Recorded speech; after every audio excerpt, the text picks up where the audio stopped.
What up, peeps? KgDrifty's in the building, and in today's video, I'm here to bring you guys some more Last of Us tips and tricks. And in today's weapon, we're going to be talking about the bow and arrow. So without further ado, we're going to jump straight into this video. Now, for anybody that don't know about the bow and arrow, basically the arrows are followed as an arching trajectory, similar to the way that they do in real life. At a range, the player must aim higher to hit targets, and arrows also travel significantly slower than the bullets, obviously, and which requires a lead to moving targets at range. And what I mean by that is basically when the target is moving, you have to really shoot the arrow at least before he gets to that area, because since the bow and arrow kind of is way slower than the bullet, the trajectory takes just a little bit less time than the bullet does. Because you know, when you shoot a bullet, the bullet goes directly at the enemy, but for a bow and arrow, you have to really time it right, and that's the thing that's very tricky about the bow.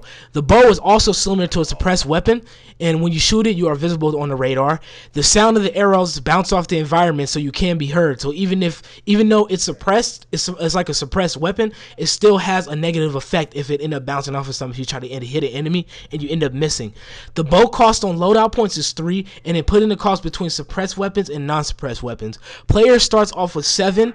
If the bow and arrow is not boosted, when aiming the bow for an extended period of time, the user will begin to shake, and making it make aiming a lot more difficult than usual.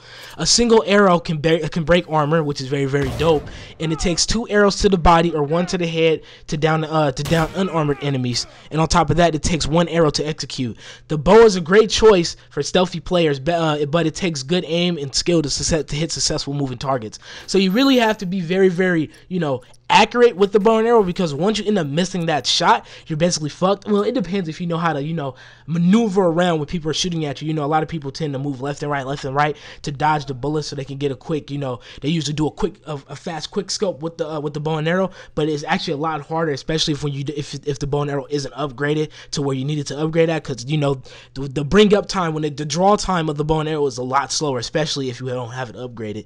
The bow is identical in terms of damage to the hunting rifle, which is dope, and is considered a silent alternative that fires faster but is also trickier to aim. It is suited to medium range combat more than long range. So basically, when you're in medium close range combat, it's very useful, especially if it's fully upgraded, because you can knock the targets right on the spot. But when it's come down to long range, like I said before, you have to really time the shot. So when the enemy runs, you have to kind of shoot it a little bit early so the enemy can run straight into the bow and arrow.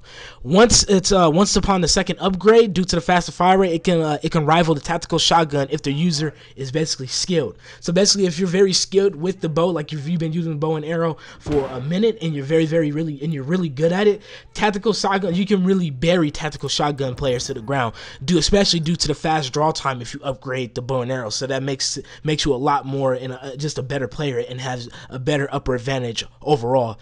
Even if the player doesn't have a bow class, they can still pick up arrows, which is a good strategy to deprive bow users of recoverable ammunition. So usually, if you're on the enemy team, for the people who are actually new to Last of Us, and I know, like, if somebody shoot an arrow back at you and if you don't have a bow and arrow, usually people will pick it up. That's mostly how I was, and I used to always think to myself, like, why am I picking up bow and arrow if I don't have a bow and arrow? But really, to think about it, you pick up bow and arrows to recover the missing ammo that the enemy can recover, especially if they missed a shot, if the bow and arrow don't break. So that's a very useful maneuver, especially if you're going against people who are bow and arrow players. So trust and believe that's very useful. Now we're gonna move over to the best class setup. Now with the bow class, what I usually use, I use the bow, the shorty, Lone Wolf 2, Convert Training 2, and First Aid. For many people who don't know what Lone Wolf 2 is, basically Lone Wolf 2 basically gives you additional perks when you're alone or separated from your teammates. So that's very useful. I think it's 99 cents in the PlayStation Store. You have to buy it from the PSN Store, but I think it's 99 cents. But you can also get a bundle that is $1.99. Now Convert Training 2, for many people who don't know what that is, basically Convert Training 2, if you ever play Modern Warfare 2 or something like that, it's basically like cold-blooded. Basically, enemies can't hear you when you're crawling, and then basically they can't hear your footsteps when you're walking around with Convert Training 2. It's basically the main stealth monster, and on top of that, when people try to use listening mode, they can't see you with Convert Training 2, so it's very useful. Actually, I take that back. That's my mistake. It doesn't make, I think it does actually make walking. It's been a minute since I played Last of Us, but I'm guessing that it does, but correct me if I'm wrong. I might be wrong, but it's been a minute since I even, played Last of Us. But I know that when people use listening mode, they can't really find you, especially if you have Convert Training 2, which is very useful. Now, First Aid 1, basically First Aid 1 is useful for when you want to recover and then, heal yourself a lot faster. It's very, very useful for that, especially if you want to, if you are like on one-on-one occasions, one-on-one battles. It's very useful to pick up the health kit, and you heal yourself a lot faster, what makes it very, very useful.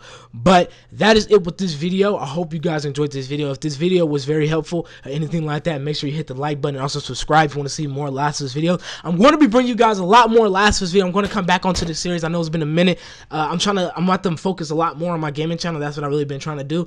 And I know Last of Us 2 is going to be coming out probably like a year or two. So I'm going to be bringing you guys a lot more, informational videos about Last of Us 2, info videos, just to get you guys a little heads up on what we're going to be seeing later down the future when Naughty Dog release new information about Last of Us 2. But just stick around, more great videos coming soon. And on top of that, check out my new Halloween series. I'm going to be bringing out a lot more horror games on my channel. So if you like horror and you want to see me, jump and scream and have some fun, make sure you check out my latest video I did. Emily Wants to Play. I'm going to be having a lot more videos for you guys on top of that. And on top of that, got COD coming out. It's just a lot more cool stuff coming. So just make sure to be a lot more, I'm about to bring a lot more stuff to the table to my channel. So hope you guys enjoy it.